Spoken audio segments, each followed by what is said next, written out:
본문 첫 번째 거 한번 해보도록 하겠습니다. 그래서 지금 제1고가 개념 한다고 했니? 아니면 이 본문도 하고 있니? 교과서 그 앞에 이거 교과서 개념학습 저거. 거기에 있는 본문도. 아, 본문도 같이 하고 있어요.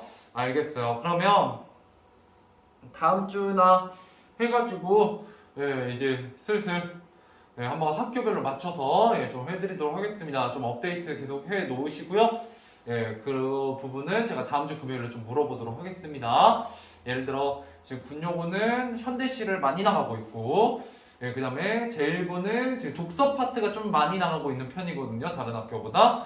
그 다음에 중앙여고는 지금 고전시가가 계속 많이 나가고 있어요. 고전시가 어디까지 나갔어? 서경별고까지. 그 다음에 동고는 별로 안 나왔어. 전체적으로 별로 안 나왔어요. 좋네요. 그래서 그 부분에서 특히 다른 학교와 달리 유독 많이 나가는 파트가 있으면 따로 제가 학교별로 좀 해드릴 수 있으면 해드리도록 하겠습니다. 주말에. 알겠죠? 시간 맞춰서. 자, 일단 가보도록 할게요. 자, 인문예술 분야 부분이고요.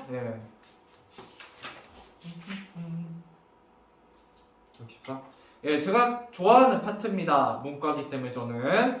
하지만 여기에 문과분들도 비문학은 별로 안 좋아하시더라고요. 그렇지만 해보시면 나쁘지 않아요. 자, 아무튼 읽어보도록 하겠습니다. 그냥 편하게.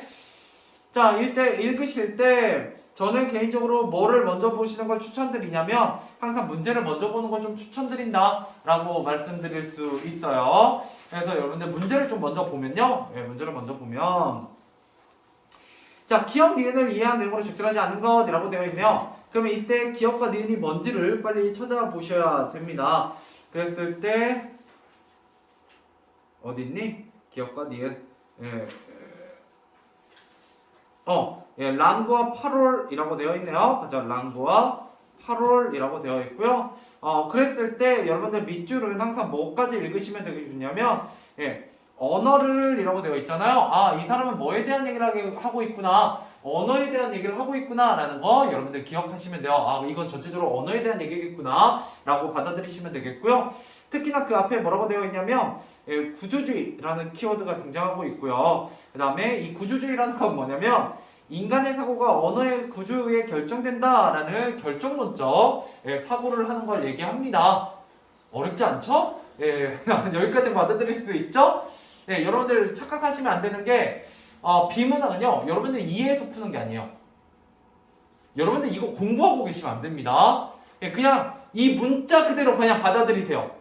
알겠죠? 물론 이해가 되면 더 좋아. 그럼 문제가 더 쉽게 풀리는 건 사실이지만 굳이 그러실 필요는 없고요. 자, 그러고 나서 이제 돌아오시면 기억이 뭐? 랑그, 니은이 뭐? 8월 이 뭔지에 대해서 살펴볼 겁니다. 자, 그러고 나면 여기 키워드 한번 잡아볼게요. 약속이라는 키워드가 등장하고 있어요. 그래서 기억과 니은 둘 중에 하나가 약속과 관련되어 있다라고 1번이 제시되어 있고요.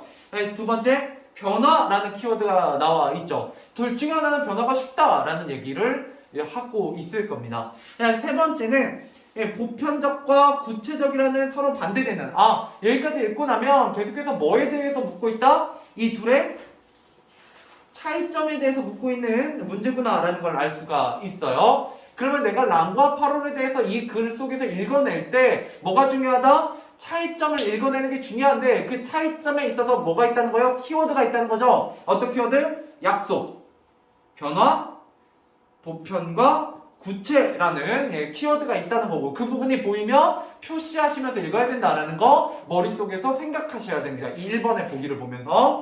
4번에 보면 자, 모든 언어 생활 속에 잠재되어 있는 뭐다? 개인의 언어입니다. 개인과 관련된 게 뭔지에 대해서 우리가 생각해 봐야 된다 라는 거죠. 그 다음에 얘와 반대되는 말은 모든이잖아요. 뭐가? 8월은 모든 언어와 관련이 있고요. 그 다음에 기억의 랑그는 개인의 언어와 관련이 있구나. 역시 이것도 뭐예요? 반대되는 개념이죠. 이건 굉장히 여러분들 쉬운 내용입니다. 이렇게 나오면. 이렇게 나오면. 왜냐? 두드러지게 반대 개념에 있는 두 개념어를 얘기하고 있는 거기 때문에. 자, 그다음 5번에 보면 소실은 언어 활동의 본질. 본질이 어디에 있구나? 예, 랑그에 있구나 라고 얘기하고 있다는 거 확인해 봐야 되고요. 그 다음에 그렇기 때문에 뭐다? 탐구해야 할 대상이 바로 뭐다? 기억이다. 그죠? 랑그이다 라고 얘기하고 있는 거 확인해 보셔야 됩니다. 자, 그러고 나서 문제 보셔도 되고요. 예, 저 같은 경우는 좀 솔직히 말하면 이런 문제 유형을 푸는 게 굉장히 익숙하기 때문에 솔직히 저는 이때 2번까지 갑니다. 왜요? 이거 단기 기억으로 넣어놓는 거야, 이 키워드 싹. 대충 이런 거 봐야 되겠구나. 네, 제가 지금 얘기한 것들 있잖아요. 네, 그걸 이제 제가 머릿속에서 혼자 생각하는 거예요. 이 문제 풀기 전에, 지문 읽기 전에. 그러고 나서 단기 기억으로 넣어놓고 2번을 갑니다. 자, 그랬을 때 소실의 주장이라고 되어 있고요. 이거 색깔 좀 달리 해볼까? 자, 소실의 주장이라고 되어 있고요. 네, 소실의 주장이 A하고 관련 있구나 라고 했을 때 A를 찾아가야죠. 소실의 이전의 언어학자들이라고 되어 있죠. 그랬을 때 간단하게 한번 살짝 보시면, 자, 소실 이전의 언어학자들은 그러면 뭐라는 거예요? 소실하고 소실 이전의 언어학자들이 같다 다르다? 다르다라는 역시 차이점에 대해서 묻는 문제겠구나라는 거 알고 계시면 되겠고요. 항상 영어에서도 그렇지만 국어에서도 밑줄 문제 나오면 어디 읽으시면 된다? 그 뒤로 한두 줄 이렇게 가면 힌트가 들어있어요. 볼게요. 자, 대상을 가리키는 기호가 존재하기 전에 대상에 대한 개념이 이미 존재한다고 보았다. 솔직히 말하면 전 영어에 대한 배경 지식이 있기 때문에 요 정도만 읽어도 대충 무슨 내용인지 알긴 합니다만, 자, 여러분들은 모르실 테니까 모른다는 전제하에 진행을 하면 이런 겁니다. 자, 기호의 존재 이전에 뭐가 있다? 이미 개념이 이미 존재한다라고 본 게 이전의 학자들이라는 거죠. 그러면 뒤집어 봅시다. 소실은 그럼 무슨 생각을 갖고 있겠어요? 언어가 존재해야만, 언어가 먼저 존재한 다음에 그 언어가 가리키는 개념이 따라온다는 거죠. 이해되세요? 그러니까 원래 이게 두 가지, 언어에서는 두 가지 얘기가 있어요. 하나는 언어가 먼저이다. 이게 이제 소시로로 대표되는 구조주의 학자들의 의견입니다. 자, 언어가 먼저 있고 그 언어에 의해서 우리 인간이 사고가 구조화된다. 그러니까 이게 한정된다라는 거예요. 그다음 두 번째, 원래 인간의 사고는 무궁무진하고 개념은 무궁무진하고 그리고 그 개념을 나타내려고 고민하다 보니까 그 개념을 가리키는 뭐가 등장하게 된다? 언어가 등장하게 된다라고 얘기하는 거예요. 이게 엄청난 차이입니다. 생각보다. 물론 그 얘기는 좀 이따 하고요. 왜냐면 이 얘기 하기 시작하면 제가 대학교 강의가 되기 때문에 철학 강의가 일단 넘어가도록 하겠습니다. 자, 그 다음에 여기까지 읽어볼게요. 여기까지. 자, 그래서 현실 세계에 실제하는 이미 존재하는 인간이 사고를 통해 실제를 대한 여기 부분이요. 현실에 실제가 이미 존재하고 인간이 사고를 통해 실제에 대한 개념을 머릿속에 가진 상태에서 개념을 나타낼 수 있는 기표를 만들어서 개념과 결합시켰다고 본 것이다. 자, 그러니까 뭐예요? 얘는 선 개념 후 기호예요. 됐죠? 자, 그러고 나서 뭐가 나오냐? 이게 이제 이전 학자들의 얘기고, 근데 하지만이라고 나오잖아요.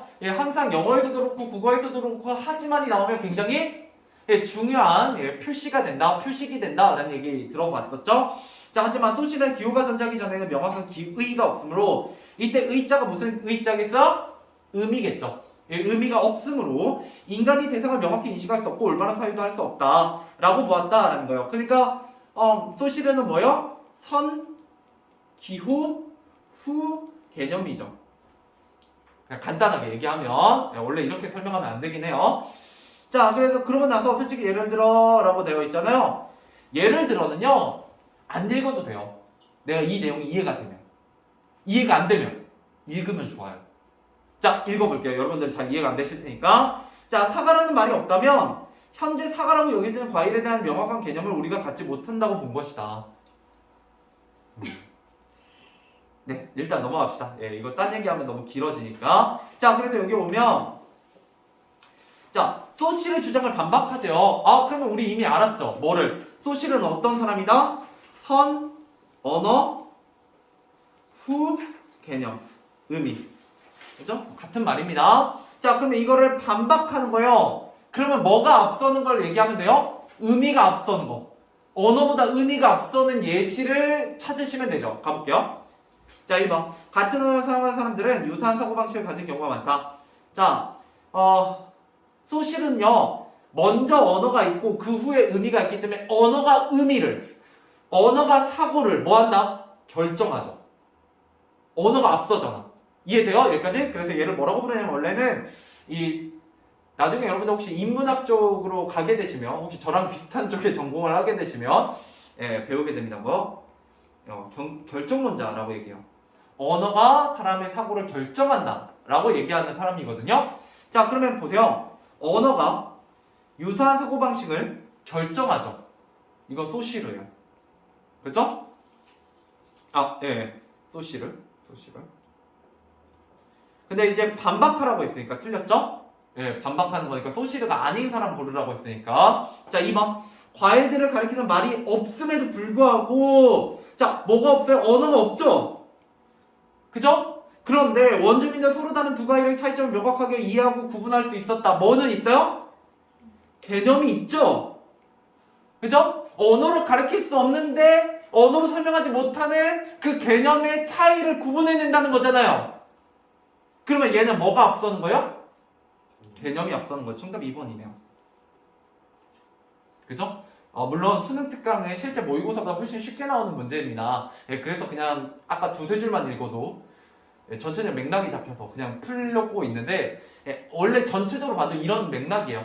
이런 맥락. 자, 그러고 나서 나머지도 한번 보는 거죠. 내가 2번까지 골랐잖아요. 보통은 시간이 없으니까 넘어가셔도 되긴 하지만 3번까지 좀 보시는 게 좋습니다. 3번. 자, 두 가지 언어를 모두 사용하고 있는 사람이 자, 언어가 앞섰죠?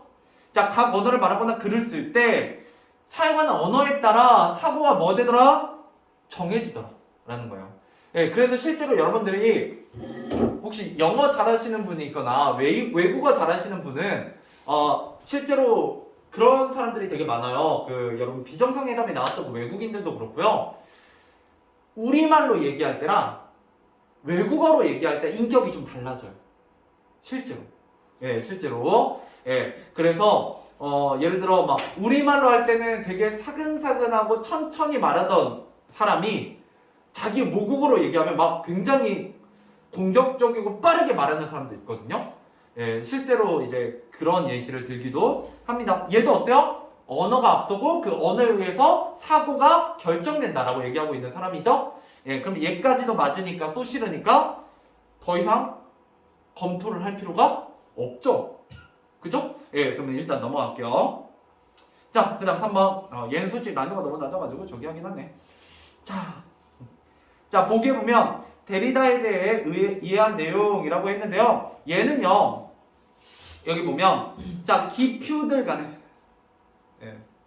색깔. 자, 기표들 간의 관계로 인해 기의가 정해진다는 주장에 동의하지 않았다. 자, 그러고 나면 여러분 뭐 생각하셔야 되냐면, 이 말이 소실의 의견과 같은 건지 다른 건지 파악하셔야 되거든요. 근데 솔직히 저는 이게 내용을 알아서, 자, 기표가 뭐예요, 결국? 언어예요. 표시니까 표시. 됐죠? 의의는요. 당연히 개념 사고죠. 사고. 그냥 사고라고 합시다. 사고죠. 자, 기표 언어에 의해 사고가 정해진다는 주장에 동의하지 않았다는 건 데리다하고 누가 반대된다는 얘기요? 소시르가 반대되는 의견을 갖고 있는 거라는 거죠. 여기까지 이해되시죠? 자, 그래서 왜냐? 그럼 이제 데리다의 의견이 나와 있을 거예요. 자, 계속 가볼게요. 자, 기표는 무수히 많으므로 다른 기표들과의 차이로 발생하는 기의는 영원히 결정될 수 없다고 본 것이다. 이게 무슨 말이냐? 자, 언어라는 건 무수히 많이 표현이 가능해요. 무한히 표현이 가능하죠. 그렇기 때문에 언어들 간의 차이가 계속 발생해요. 그죠? 그러면 그게 담고 있는 기의는 영원히 똑같은 걸로 결정될 수 없다는 얘기예요. 계속 가볼게요. 자, 그는 기표와 기의는 자의적으로 연결되어 있지만 이때 자의적이다라는 건 여러분이 중학교 때 배웠던 언어의 자의성이에요. 고등학교 때도 혹시 언어와 매체를 배우신 분은 들어보셨겠지만 기억 잘 안 나지? 자의성이라는 건 뭐냐면 자, 제가 이걸 뭐라고 부르기로 했어요? 책이라고 부르기로 했어요. 근데 책이라는 말소리와 언어와 자, 이 종이 위에 글자가 새겨져서 모아놓은 이 묶음집이라는 의미가 관련이 있다 없다. 여러분 이거 보면 책이라고 떠오르긴 하지만 그거 외운 거죠. 실질적으로 영어 쓰는 사람들 이걸 뭐라고 불러요? 북이라고 부르잖아요. 그런 사람들은 북이라고 부르고 우리는 책이라고 부르는 이유는 뭐다? 말소리, 북, 책이라는 말소리와 이 물건이 가지고 있는 의미 사이에 관계가 있다 없다? 없다. 그게 바로 자의적인 거예요. 자, 그래서 다시 돌아오셔서 차이적으로 연결되어 있지만 자, 기가 기표들 간의 차이에 의해 결정되어 머물러 있는 것이 아니라 자, 이게 바로 누구의 의견이요? 이게 바로 소실의 의견이요? 기가 기표들 간의 차이에 의해 결정된다. 근데 그게 아니라는 거죠, 데리다는. 자, 언어들 간의 관계 속에서 계속 변화하며 그 의미의 결정이 끊임없이 지연된다고 보았다. 예, 언어들 간의 관계 속에 계속 변화되며 그 의미들의 결정이 끊임없이 지연된다. 예, 이게 바로 누구의 의견이다? 예, 데리다의 의견이에요. 그러므로 언어에 의해서 사고가 결정되지 않는다. 왜? 계속 변화하고 끊임없이 의미 결정이 지연되기 때문이다. 자, 한편은 다른 얘기 하겠다는 얘기죠? 자, 데리다는 레비스트로가 말한 이항 대립은 대등한 대립상처럼 보이지만 그 안에 중심과 주변, 본질과 현상과 같은 위계가 무의식적으로 존재한다고 보고 자, 이항 대립이라는 건 두 개를 놨을 때 똑같은 의미처럼 보이는 단어지만 실제로는 어떻다는 거예요? 위계가 무의식적으로 존재한다라는 거예요. 그러면 같다는 거예요? 다르다는 거예요? 두 단어가? 원칙적으로는 다르다는 얘기를 하고 있는 거죠. 예. 자, 그래서 이러한 위계 질서를 해체하려고 했다. 그렇죠? 누가? 데리다가 뭐 하려고 했다? 이런 위계 질서를 해체하려고 했다. 자, 그가 보기에는 음성 언어가 문자 언어보다 더 순수하고 본질적인 것은 아니고 자, 아니고 이건 그러면 거꾸로 본문에서는 음성 언어가 문자 언어보다 더 순수하고 본질적인 것이다 라고 얘기했겠죠. 그럴 가능성이 높겠죠. 자, 시민이 원주민보다 더 우월한 존재가 아니었다. 자, 원주민들에게는 순수나 타락이라는 개념 자체가 없고 이러한 구분은 서구 인류학자의 기준에 따른 것이므로 그들의 사회가 순수하거나 타락했다고 평가할 수 없는 것이다. 왜? 원주민들에게는 순수나 타락이라는 개념 자체가 없기 때문에 우리가 순수하다, 타락했다 라고 도시 사람들이, 시민들이 원주민들을 우리의 잣대로 평가하는 것은 옳다 그르다? 그르다라는 거죠. 자, 가볼게요. 얘는 좀 읽고 보셔야 되긴 해요. 예. 그런데 여기 보면 이제 우리가 소시르하고 레비스트로스를 좀 아셔야 됩니다. 그래서 넘어가고요. 그 다음에 이 부분은 좀 이따가 이건 레비스트로스의 이론이구나 라는 거 알고 계시면 돼요. 또 있나? 문제? 없죠?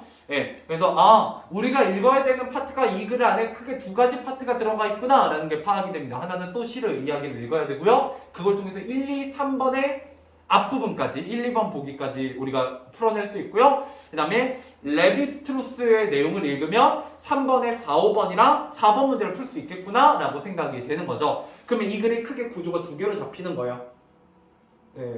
그것 때문에 문제를 원래 먼저 읽으라고 하는 겁니다. 비문학에선. 근데 어때요? 쉬운 건 아니죠. 이게 되게 어려운 일입니다. 저는 어차피 이게 업이고 저는 이렇게 문제를 푸는 게 굉장히 익숙한 사람이기 때문에 이렇게 푸는 게 좋지만 여러분들은 이거를 굳이 너무 이게 뭔가 이게 정답이야 하고 접근하시는 건 굉장히 위험한 발상일 수 있습니다.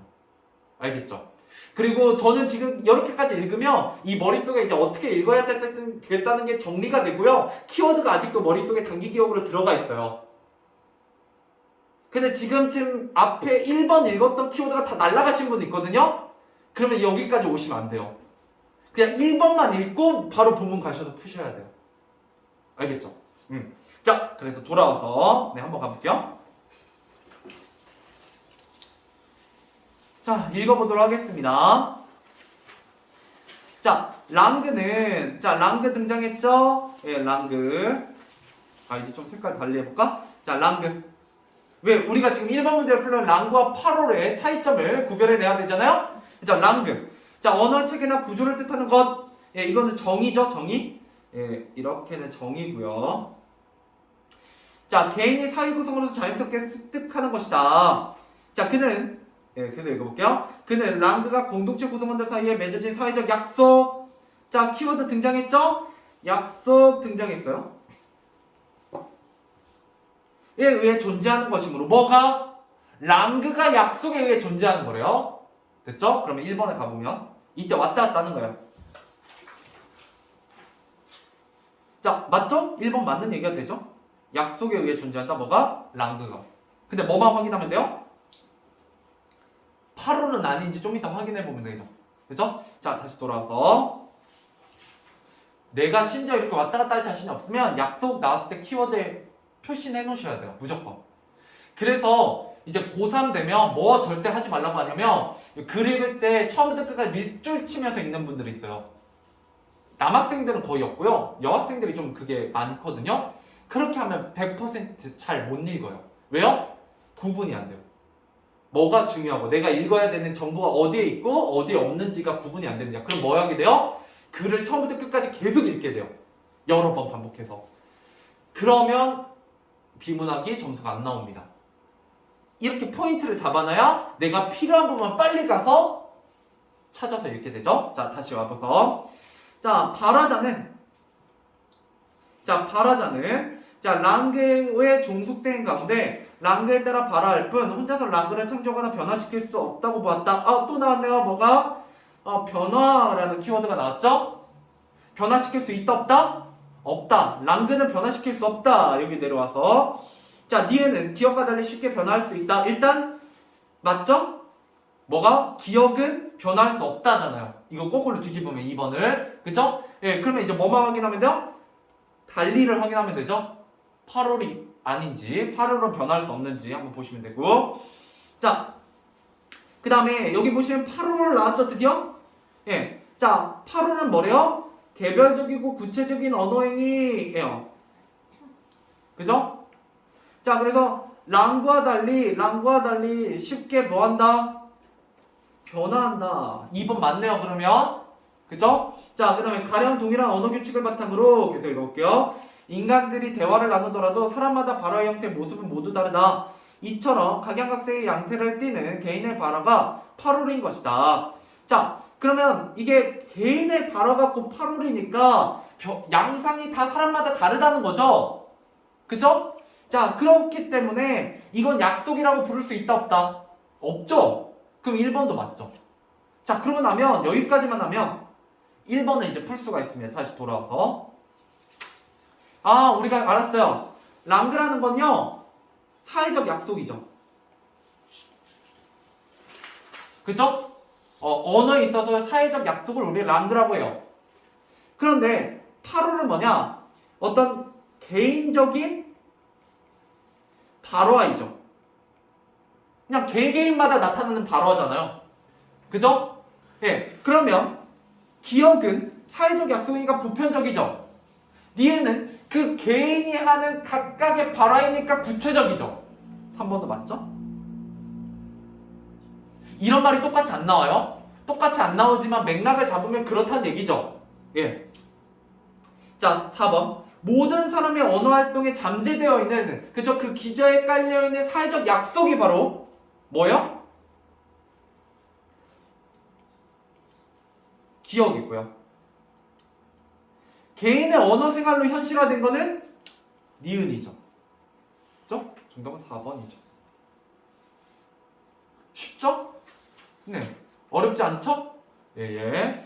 자, 그 다음에 5번. 소실의 언어 활동의 본질은, 그죠? 본질은 당연히 사회적 약속, 그죠? 모든 사람의 언어 생활에 잠재되어 있는 것이 바로 랑그고요. 그죠? 그 다음에 언어학에서 탐구해야 될 대상은 니은이 아닌, 그죠? 예, 개인의 발언은 각자 다르니까, 개성적이니까, 우리가 과학적인 접근을 할 때는 그런 개별적인 구체적인 발화를 굳이 연구할 필요가 없죠. 그죠? 그 너머에 있는 보편적인 어떤 진리를 탐구해야 되잖아요. 그러니까 니은이 아닌 기억이라고 보았다라는 거죠. 됐죠? 자, 계속 가볼게요. 네, 심심하니까 그냥 좀 마저 읽어보겠습니다. 자, 근데 문제풀이하고 솔직히 상관없기 때문에 그냥 쭉 넘어가도 되는데 일단 읽을게요. 첫 시간이니까. 자, 소시는 랑과 같은 언어를 사용하는 집단의 모든 구성원들이 언어 생활에 잠재되어 있는 것이고, 예, 그대로 키워드 나오죠?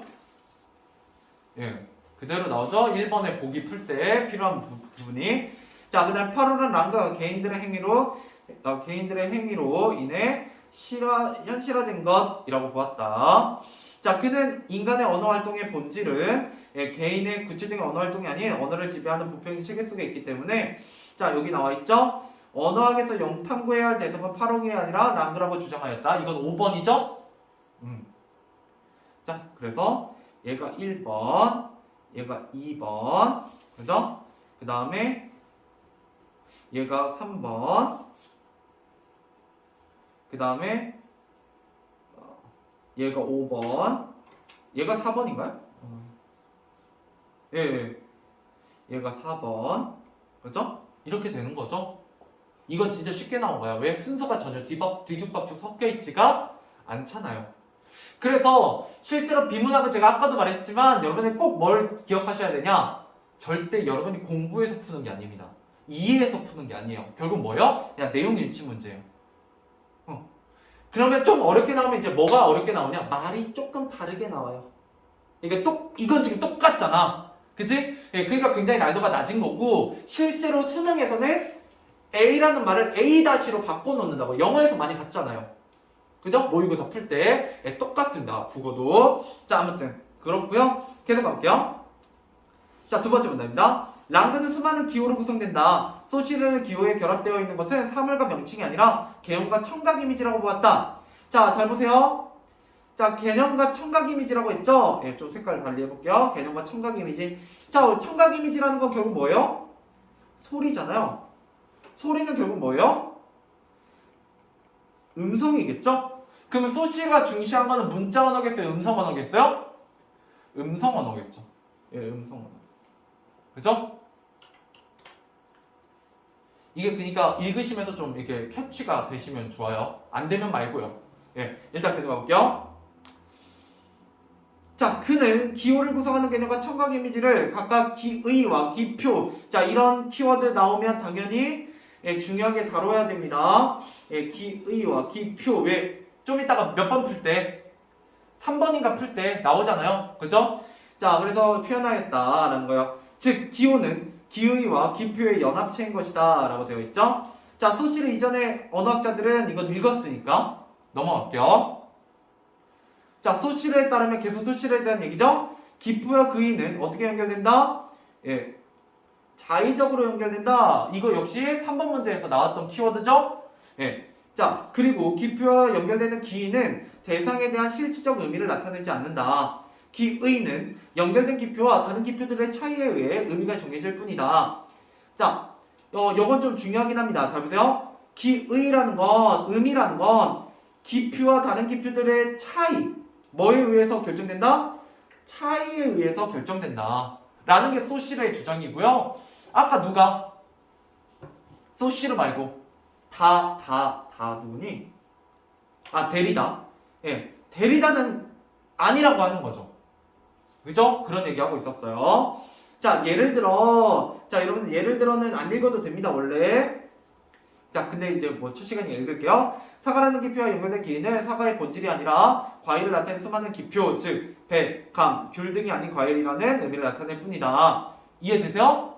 예. 그러니까 어떤 사과의 본질을 사과라는 말이 담고 있는 게 아니라 다른 기표, 즉 배, 감, 귤, 그죠? 이런 말과 사과의 차이점, 그죠? 그러니까 배, 감, 귤이 아니면 그게 바로 뭐라는 거예요? 사과라는 거죠. 이렇게 해서 의미가 결정된다고 소시르는 본 거예요.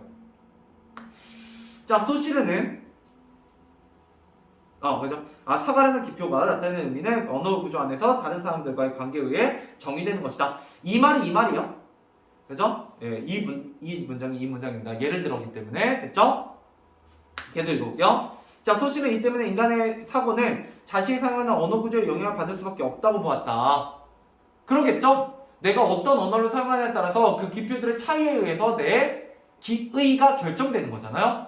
자, 계속 가볼게요. 예를 들어, 역시 쓸데없는 말이지만 가볼게요. 자, 우리말에는 나방과 나비가 각기 다른 대상을 지칭하는 단어로 존재하지만 프랑스에서는 두 가지 곤충을 모두 파피옹이라고 부른다. 따라서 우리가 나방과 나비가 한 마리씩 있다라고 생각할 때 둘을 구분하는 단어가 없는 프랑스어를 쓰는 화자는 파피옹이 두 마리 나타났다라고 생각하는 것이다. 이러한 예를 통해 언어의 구조가 인간의 사고에 영향을 미친다는 것을 알 수 있다. 이해되시죠? 자, 계속 가볼게요. 자, 소시르는 대상이 나타내는 개념이나 인간의 사고보다 언어가 먼저 존재하며 인간의 사고는 자신이 사용하는 언어 구조에 종속되어 있다고 보았다. 자, 여기서 중요한 키워드는 이제 종속입니다. 종속. 뭐가 뭐에 종속되어 있다? 언어 안에 사고가 종속되어 있다라고 생각한다는 거죠. 계속 가볼게요. 자, 그리고 우리가 언어를 사용하는 한 이러한 언어의 구조에 담긴 사고방식과 가치관을 그대로 수용하고 따를 수밖에 없다고 생각했다. 이와 같은 소실의 사상을 바탕으로 언어 현상을 언어의 전체 구조에서 파악하려는 학문인 구조주의의 언어학이 본격적으로 전개되었다. 까지가 이제 소실에 대한 얘기입니다. 됐죠? 네, 넘어가 볼게요.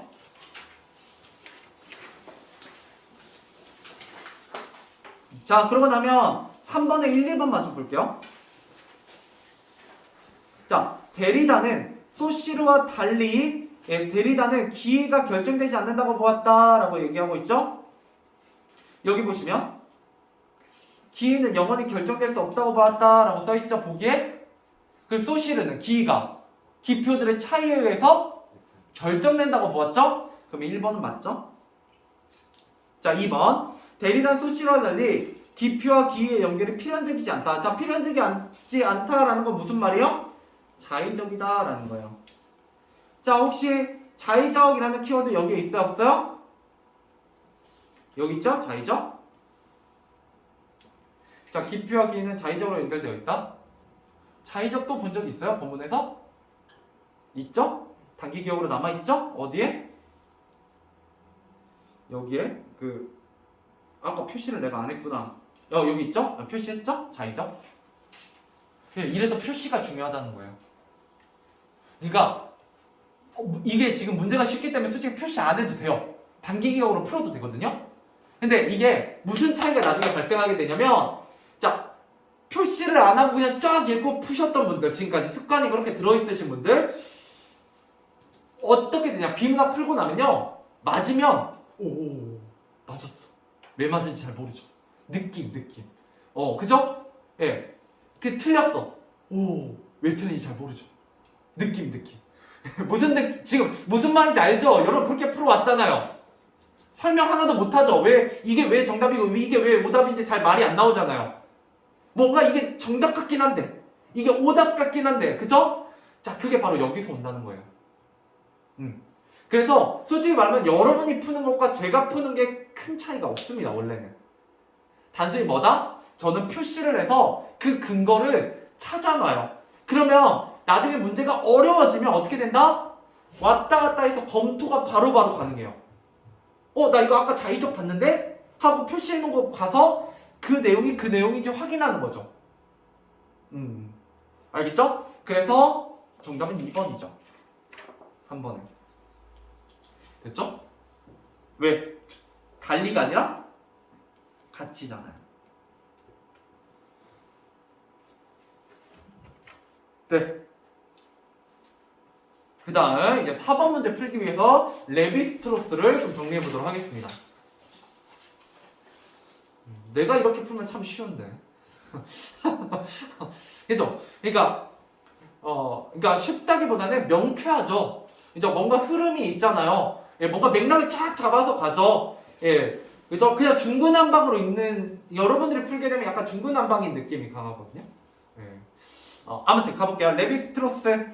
자, 뭐에 적용했다는 거예요? 굉장히 특이한 키워드가 나와 있죠? 인류학에 적용했다. 이게 대체 무슨 말인지 볼게요. 자, 모든 음소들은 비음인가 아닌가? 예, 모음인가 자음인가와 같이 두 가지 대립되는 요소. 이게 뭐구나? 3번에서 읽었던 이항 대립이구나. 예, 단기 기억 중요해요. 그래서 솔직히 말하면 언어 좀 잘하시는 분들은 센스도 있지만, 그러니까 센스는 뭐 때문에? 키워드가 뭔지를 정확하게 집어내는 건 센스예요. 이건 가르칠 수가 없죠.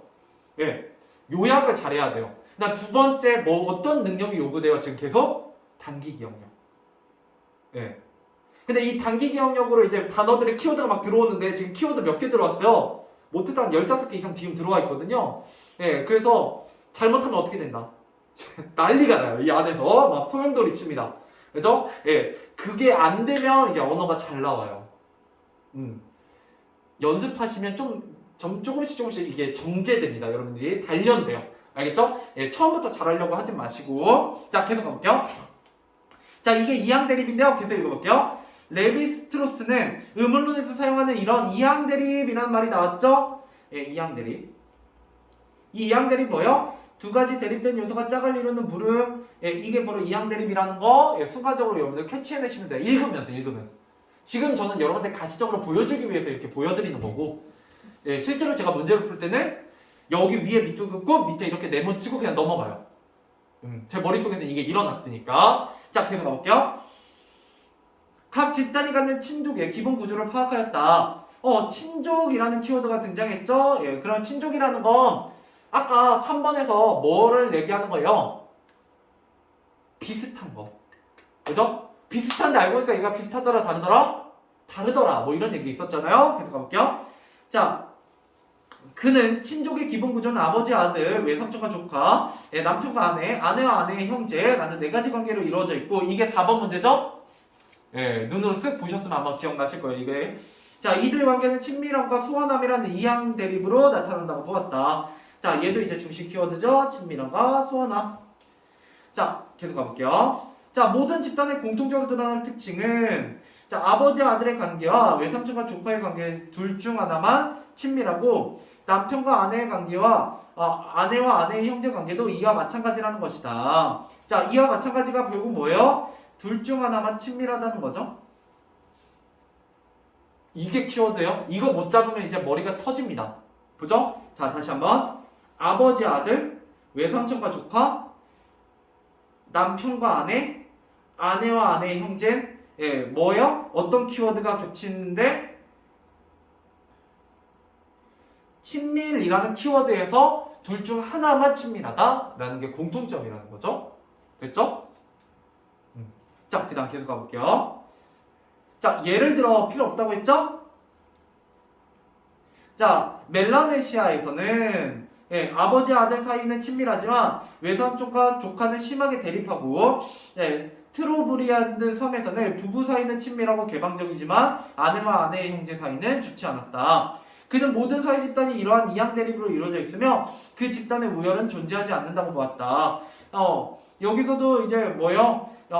우열이 존재하지 않는다라고 본 게 바로 레비스트로스죠. 우열이라는 키워드도 나왔었어요.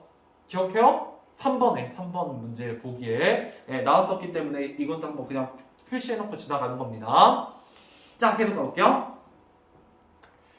그래서 제가 실제로 비문학을 가르칠 때는요, 솔직히 말하면 제가 지금 하고 있는 이 방식은 최소 3등급 이상에게 적용되는 방식입니다.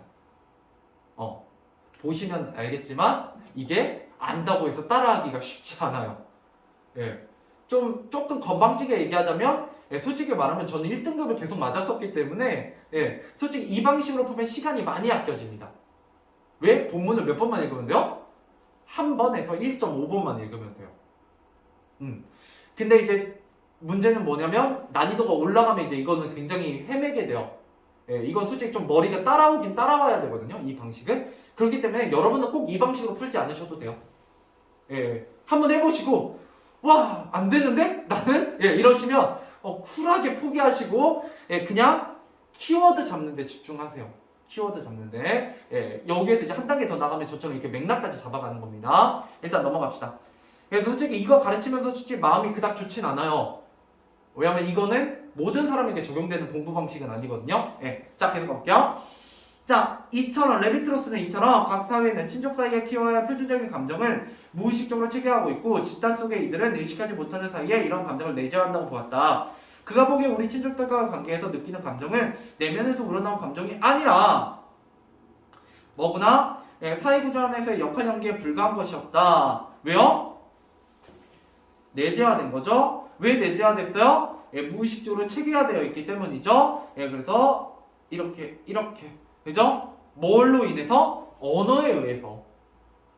이해되시죠? 자, 그러나 다시 한번 정리해볼게요. 위로 올라오시면 자, 제가 조금 생각했던 거하고 다른 게 있죠? 자, 둘 중 하나만 친밀하다라는 말이 무슨 말이었어요? 아버지와 아들이 친밀하면 외삼촌과 조카는 대립하고요. 그죠? 이 두 개가 반대된다는 개념이었죠? 예. 아, 소원함이구나. 이게 소원함. 그죠? 그러니까 다시 한번 얘가 친밀함이 오면 얘가 소원함이 오고 반대로 얘가 소원함이 되면 얘가 친밀함이 된다는 얘기죠? 예, 이렇게 보셔야 4번을 풀 수 있습니다. 자, 다시 한번 밑에 들어가서 자, 그래서 레비스트로스는 친족의 기본 구조를 비롯한 읽지 말고 그냥 4번 풀자. 일단 문제 푸는 게 중요하니까. 네, 4번 넣으시면. 자, 그랬을 때 여러분들 뭘 알 수가 있다? 이렇게 둘 묶는다는 거죠? 자, 얘가 친밀해요? 그럼 얘는 뭐겠어요? 소원하겠죠? 얘가 소원해요? 그럼 얘는 친밀하겠죠? 얘가 소원하면 친밀하고요. 얘가 소원하면 친밀하겠죠? 됐죠? 자, 그럼 문제 풀어봅시다. 자, 1번 부족 A와 달리 부족 B는 자, 이거 앞에 지워도 됩니다. 그죠? 예, 주어만 쳐보세요. 부족 B는 아버지와 아들의 관계가 친밀할 것이다. 예, 근데 A는 소원하죠? 그럼 맞죠? 자, 2번 음운로에서 음소를 분류하기 위해 사용하는 방식을 바탕으로 이게 바로 뭐예요? 이양 집단이죠? 집단의 친족 구조를 파악한 것이다. 맞죠? 이게 기본 개념입니다. 이거 이해되지? 이거 안 되면 앞에 가서 표시한 거 읽어보시면 돼요. 그러니까 이해가 안 되면 빼놓고 확인하시는 과정이 필요하다고요. 문제 난이도가 올라가면. 자, 3번. 자, 부족 A는 아내와 아내의 형제가 친밀하고 맞죠? 네, 친밀하고. 자, 부족 B는 남편과 아내의 관계가 소원할 것이다. 아니죠? 친밀하죠? 정답은 3번이겠네요. 쉽죠? 예. 이렇게 잡으십니다. 자, 그러고 나서